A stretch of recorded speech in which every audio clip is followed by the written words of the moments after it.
Alright, very run and gun today because, frankly, I don't want to make a video today.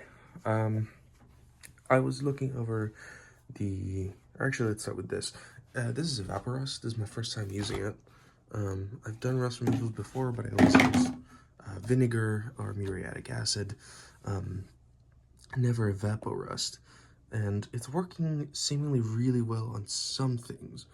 The frog, or the, what's what I'm looking for. The lever caps seem to be taking to it really well. The rust on those are gone. There's the screws in there. Those are also taking to it really well. I don't know if I can use, if I need gloves for this stuff, and I don't want to put on a glove right now.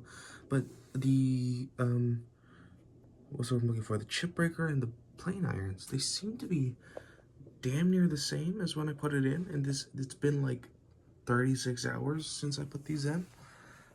The chip breakers at least.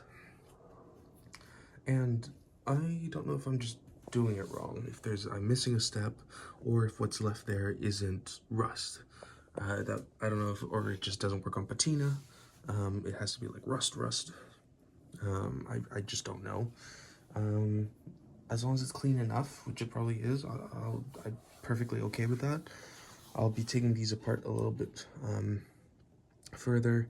I want to do it on camera though, while recording, and then get some of these parts taken out and stuck in Evaporust, because it does seem to work really well on some items. And I think the trend is that those items had like very clear, visible, like red iron oxide on them, compared to the other stuff that just had like patina on it.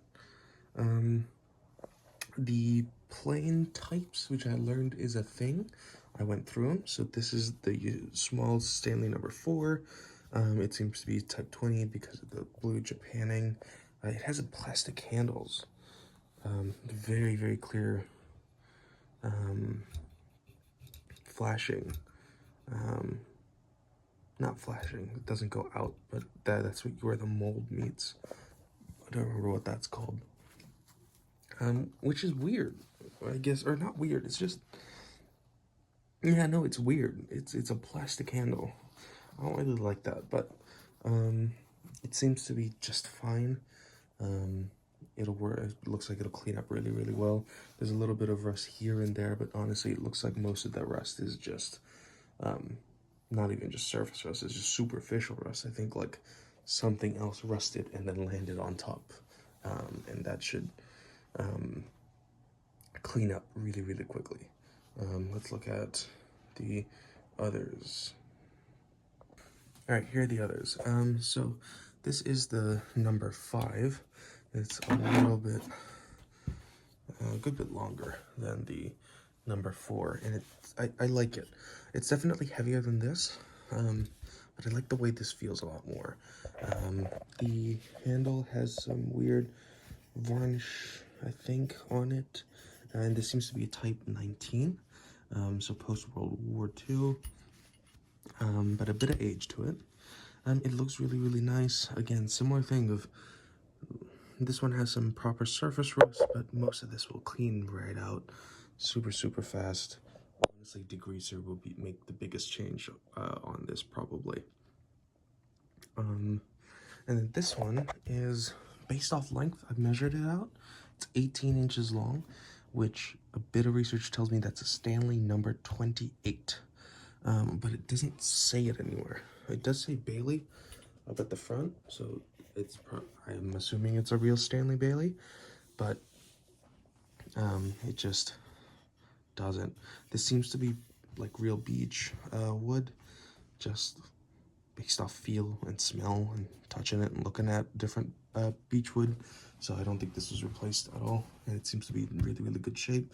The handle though, the tote, seems to be fucked. Looks like somebody probably dropped this, it cracked, and then they just glued it, and then didn't even put too much more effort beyond gluing it, because very clearly it's like moved over slightly. It's not super flush. I'm not too sure what I'll do about that. I assume it's glued in. I haven't unscrewed it though. I want to do that again on camera. But If it's not glued in, I'll glue it in and then be a bit more careful how I do it. But I might just end up, I don't know if I'll use filler. I might just like, there's a little, it goes over a little bit here. I can really feel that. It's a bit sharp. That's where my hand's gonna go. All right, so I might just put a bit of effort into shaping that down. Which is unfortunate because this wood feels like it's, or it looks the same. So I think it's gonna be the same wood. No clue how old this is. No clue what type it is. I don't know how I couldn't. I don't know. When it comes to this type of Stanley, all the ones I like finding stuff for the number 5 was weird enough. Almost everything was for the number 4. I assume it's similar enough at least to make a determination. But yeah, those are the plans. They will get worked on.